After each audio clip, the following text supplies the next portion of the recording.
Winnie the Pooh by A. Milne. Chapter 9, in which Piglet is entirely surrounded by water. It rained, and it rained, and it rained. Piglet told himself that never in all his life, and he was goodness knows how old? 3, was it, or 4? Never had he seen so much rain. Days and days and days. If only, he thought as he looked out of the window, I had been in Pooh's house, or Christopher Robin's house, or Rabbit's house, when it began to rain, then I should have company all this time, instead of being here all alone with nothing to do, except wonder when it will stop. And he imagined himself with Pooh, saying, Did you ever see such rain, Pooh? And Pooh saying, Isn't it awful, Piglet? And Piglet saying, I wonder how it is over Christopher Robin's way. And Pooh saying, I should think poor old Rabbit is about flooded out by this time. It would have been jolly to talk like this, and really it wasn't much good having anything exciting like floods if you couldn't share them with somebody.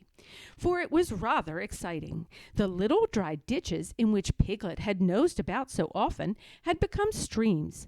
The little streams across which he had splashed were rivers, and the river between whose steep banks they had played so happily had sprawled out of its own bed and was taking up so much room everywhere that Piglet was beginning to wonder whether it would be coming into his bed soon. It's a little anxious, he said to himself, to be a very small animal entirely surrounded by water.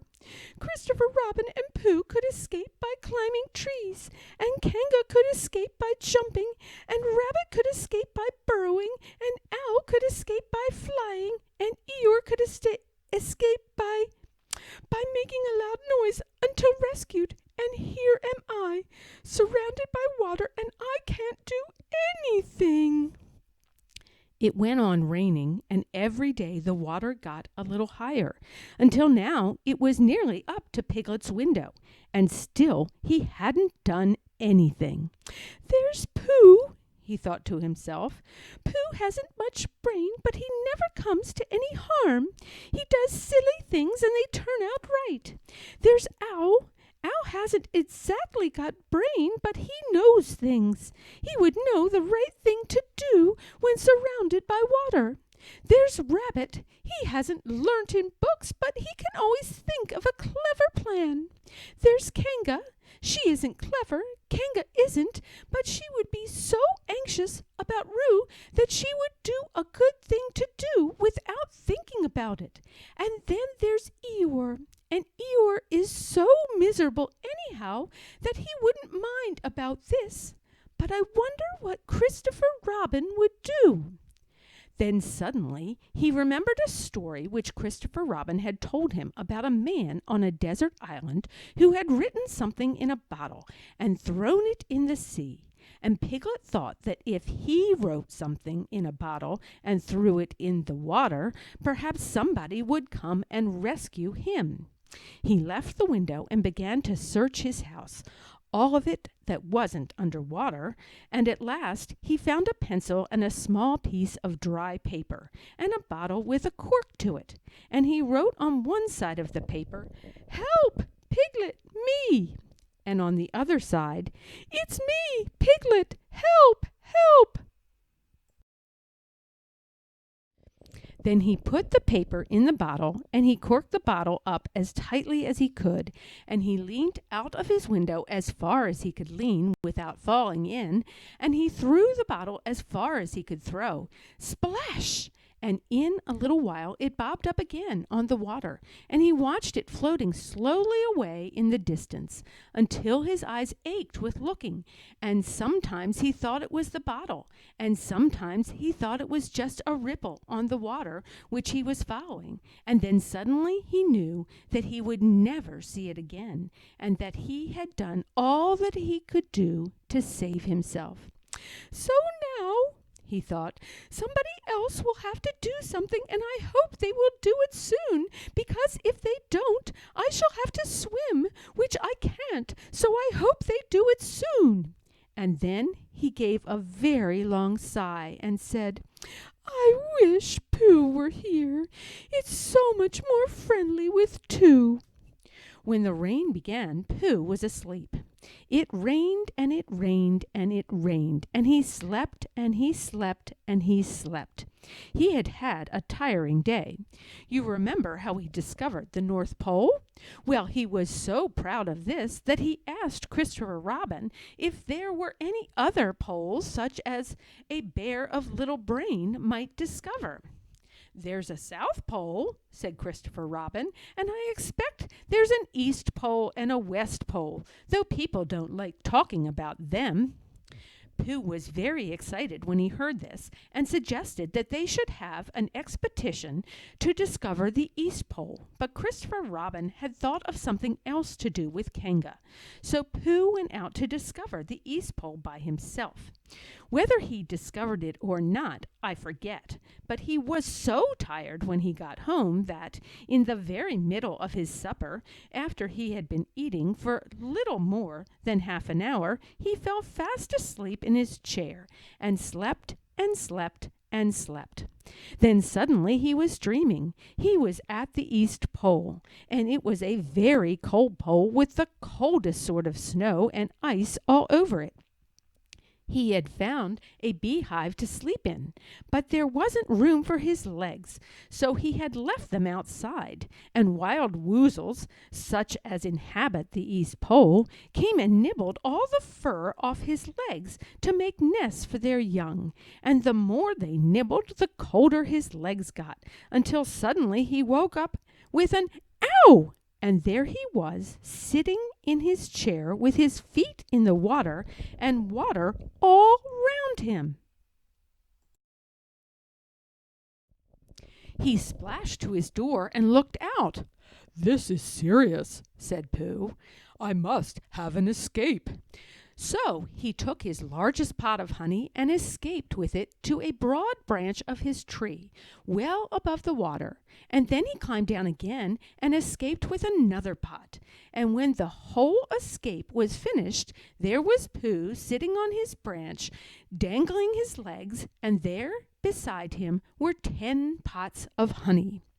2 days later, there was Pooh, sitting on his branch, dangling his legs, and there beside him were 4 pots of honey. 3 days later, there was Pooh, sitting on his branch, dangling his legs, and there beside him was 1 pot of honey. 4 days later, there was Pooh, and it was on the morning of the 4th day that Piglet's bottle came floating past him, and with one loud cry of "Honey!" Pooh plunged into the water, seized the bottle, and struggled back to his tree again. "Bother!" said Pooh as he opened it. "All that wet for nothing. What's that bit of paper doing?" He took it out and looked at it. "It's a message," he said to himself. "That's what it is, and the letter is a P, and so is that, and so is that, and P means Pooh, so it's a very important message to me, and I can't read it. I must find Christopher Robin or Owl or Piglet, one of those clever readers who can read things, and they will tell me what this message means. Only I can't swim. Bother!" Then he had an idea, and I think for a bear of very little brain, it was a good idea. He said to himself, "If a bottle can float, then a jar can float, and if a jar floats, I can sit on top of it, if it's a very big jar." So he took his biggest jar and corked it up. "All boats have to have a name," he said, "so I shall call mine the Floating Bear." And with these words he dropped his boat into the water and jumped in after it. For a little while, Pooh and the Floating Bear were uncertain as to which of them was meant to be on the top, but after trying 1 or 2 different positions, they settled down, and the Floating Bear underneath and Pooh triumphantly aside it, paddling vigorously with his feet. Christopher Robin lived at the very top of the forest. It rained and it rained and it rained, but the water couldn't come up to his house. It was rather jolly to look down into the valleys and see the water all around him, but it rained so hard that he stayed indoors most of the time and thought about things. Every morning he went out with his umbrella and put a stick in the place where the water came up to. And every next morning he went out and couldn't see his stick any more. So he put another stick in the place where the water came up to. And then he walked home again. And each morning he had a shorter way to walk than he had had the morning before. On the morning of the 5th day, he saw the water all round him and knew that for the first time in his life he was on a real island, which was very exciting. It was on this morning that Owl came flying over the water to say, "How do you do?" to his friend Christopher Robin. "I say, Owl," said Christopher Robin, "isn't this fun? I'm on an island." "The atmospheric conditions have been very unfavorable lately," said Owl. "The what?" "It has been raining," explained Owl. "Yes," said Christopher Robin, "it has. The flood level has reached an unprecedented height." "The who?" "There's a lot of water about," explained Owl. "Yes," said Christopher Robin, "there is. However, the prospects are rapidly becoming more favorable. At any moment—" "Have you seen Pooh?" "No, at any moment." "I hope he's all right," said Christopher Robin. "I've been wondering about him. I expect Piglet's with him. Do you think they're all right, Al?" "I expect so. You see, at any moment—" "Do go and see, Al, because Pooh hasn't got very much brain, and he might do something silly, and I do love him so, Al. Do you see, Al?" "That's all right," said Al. "I'll go. Back directly." And he flew off. In a little while he was back again. "Pooh isn't there," he said. "Not there?" "Has been there. He's been sitting on a branch of his tree outside his house with 9 pots of honey, but he isn't there now." "Oh, Pooh!" cried Christopher Robin. "Where are you?" "Here I am," said a growly voice behind him. "Pooh!" They rushed into each other's arms. "How did you get here, Pooh?" asked Christopher Robin when he was ready to talk again. "On my boat," said Pooh proudly. "I had a very important message sent to me in a bottle, and owing to having got some water in my eyes, I couldn't read it, so I brought it to you on my boat." With these proud words he gave Christopher Robin the message. "But it's from Piglet," cried Christopher Robin when he read it. "Isn't there anything about Pooh in it?" asked Bear, looking over his shoulder. Christopher Robin read the message aloud. "Oh, are those peas Piglet's? I thought they were Pooh's." "We must rescue him at once. I thought he was with you, Pooh. Al, could you rescue him on your back?" "I don't think so," said Al after grave thought. "It is doubtful if the necessary dorsal muscles—" "Then would you fly to him at once and say that rescue is coming, and Pooh and I will think of a rescue and come as quick as ever we can. Oh, don't talk, Al, go on quick." And still thinking of something to say, Al flew off. "Now then, Pooh," said Christopher Robin, "where's your boat?" "I ought to say," explained Pooh as they walked down to the shore of the island, "that it isn't just an ordinary sort of boat. Sometimes it's a boat, and sometimes it's more of an accident. It all depends." "Depends on what?" "On whether I'm on top of it or underneath it." "Oh, well, where is it?" "There," said Pooh, pointing proudly to the floating bear. It wasn't what Christopher Robin expected, and the more he looked at it, the more he thought what a brave and clever bear Pooh was. And the more Christopher Robin thought this, the more Pooh looked modestly down his nose and tried to pretend he wasn't. "But it's too small for two of us," said Christopher Robin sadly. "3 of us with Piglet." "That makes it smaller still. Oh, Pooh Bear, what shall we do?" And then this bear, Pooh Bear, Winnie the Pooh, FOP, friend of Piglet's, RC, Rabbit's companion, PD, pole discoverer, EC and TF, Eeyore's comforter and tail finder, in fact, Pooh himself, said something so clever that Christopher Robin could only look at him with mouth open and eyes staring, wondering if this was really the bear of very little brain whom he had known and loved so long.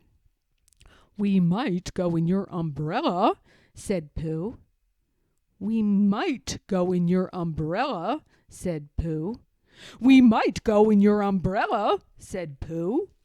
For suddenly Christopher Robin saw that they might. He opened his umbrella and put it point downwards in the water. It floated, but wobbled.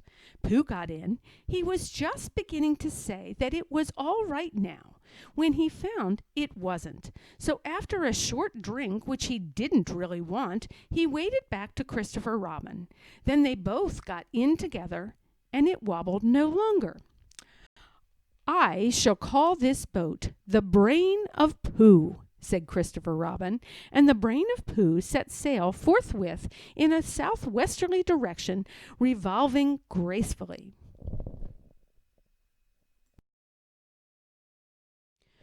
You can imagine Piglet's joy when at last the ship came in sight of him. In after years he liked to think that he had been in very great danger during the terrible flood. But the only danger he had really been in was in the last half hour of his imprisonment, when Al, who had just flown up, sat on a branch of his tree to comfort him, and told him a very long story about an aunt who had once laid a seagull's egg by mistake, and the story went on, rather like this sentence, until Piglet, who was listening out of his window without much hope, went to sleep quietly and naturally, slipping slowly out of the window towards the water until he was only hanging on by his toes, at which moment, luckily, a sudden loud squawk from Al, which was really part of the story, being what his aunt said, woke the Piglet up and just gave him time to jerk himself back into safety and say, "How interesting! And did she?" Well, you can imagine his joy when at last he saw the good ship, the Brain of Pooh, Captain C. Robinson, first mate, P-Bear, coming over the sea to rescue him. And that is really the end of the story. And as I am very tired after that last sentence, I think I shall stop there.